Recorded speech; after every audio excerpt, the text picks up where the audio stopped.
আপনি কি জানেন হাজার হাজার টন ওজনের একটা জেট যখন ঘন্টায় 250 কিলোমিটার গতিবেগে রানওয়ে স্পর্শ করে তখন এই ধাক্কা সামলায় কিভাবে তার ছোট চাকা। এই ছোট চাকাগুলো দেখলে অবিশ্বাস্য লাগে, কিন্তু এগুলোর ভেতরে লুকিয়ে আছে আধুনিক প্রযুক্তির চূড়ান্ত উৎকর্ষ।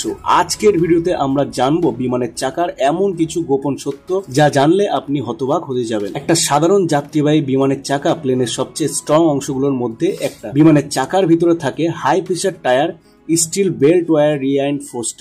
এই টায়ারগুলো তৈরি হয় এমন ভাবে যাতে সেকেন্ডের মধ্যে 250+ কিমি গতিতে ঘুরতে পারে এবং বিশাল ওজন বহন করতে পারে। উদাহরণস্বরূপ যেমন বোয়িং 777 এর একটা চাকা 34 টন ওজন সহ্য করতে পারে, আর বোয়িং 747 এর চাকা সেটা 300 PSI পর্যন্ত প্রেসার ধরে রাখতে পারে, যেটা একটা গাড়ির টায়ারের চেয়েও 6 গুণের বেশি। জেনে রাখা ভালো, প্লেন নামার পর আসল কাজ শুরু করে চাকা ও তার ব্রেক সিস্টেম। একটা প্লেন রানওয়ে ছোঁয়ার পর প্রতি চাকার ঘূর্ণন গতি প্রায় 160 থেকে 200 কিমি প্রতি ঘন্টা হয়। এই গতিতে থামাতে ব্যবহার করা হয় carbon brake disc, hydraulic braking system, ABS প্রযোজ্য। কার্বন ডিস্ক ব্রেক এতটাই শক্তিশালী যে একবার ব্রেক চাপলে সেকেন্ডের মধ্যে ঘূর্ণন বন্ধ করে দেয়, আর ব্রেক চাপার সময় উৎপন্ন হয় হাজার হাজার ডিগ্রি সেলসিয়াস তাপমাত্রা।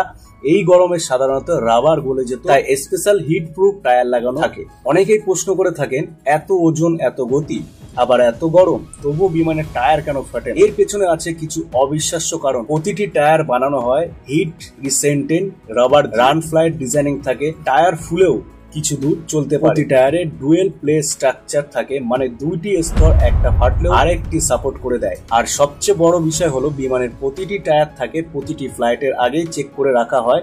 বিশেষ মেশিন দিয়ে চাকা ঘুরিয়ে দেখা হয় ফাটল আছে কিনা। আপনি হয়তো দেখেছেন টেক অফ করার পরই প্লেন চাকা ভিতরে ঢুকে যায়, আবার ল্যান্ডিং এর সময় বার হয়ে যায়। পুরো কাজটা করে হাইড্রোলিক সিস্টেমের দ্বারা। এগুলো সক্রিয়ভাবে নিয়ন্ত্রণ করে প্লেনের কম্পিউটার দ্বারা, যা বুঝে কখন চাকা তোলা বা নামানোর দরকার। আর চাকা তোলার পেছনে কারণ, যত বাতাসে ঘর্ষণ কমে ফলে প্লেনের গতি ও জ্বালানির দক্ষতা বেড়ে যায়। তাহলে প্রশ্ন আসে, যদি কোনো কারণে প্লেনের চাকা ল্যান্ডিং এর সময় ফেটে যায়, এরকম ঘটেছে অনেকবারই। তবে প্লেন ডিজাইন করা হয় এমন ভাবে যেন একটা বা দুইটা চাকা নষ্ট হলেও প্লেন নিরাপদে নামতে পারে। বিশেষ করে মাল্টি হুইল ডিজিং থাকে, একটা সমস্যা হলেও বাকিগুলো যাতে সামলাতে পারে। ক্লাসিক সাপোর্ট এতটাই শক্তিশালী প্লেন হেলে না পড়ে। তবে বিস্ফোরণ হলে রানওয়ে ও স্পার্ক হয়, ধোঁয়া দেখা যায়, আর যাত্রীদের মধ্যে তখন আতঙ্ক শুরু হতে থাকে। এই জন্য এমার্জেন্সি টিমস সব সময় প্রস্তুত থাকে। একটা প্লেনের একটা চাকার দাম প্রায় $10,000 থেকে $25,000 পর্যন্ত হতে পারে। এমিরাইটস এর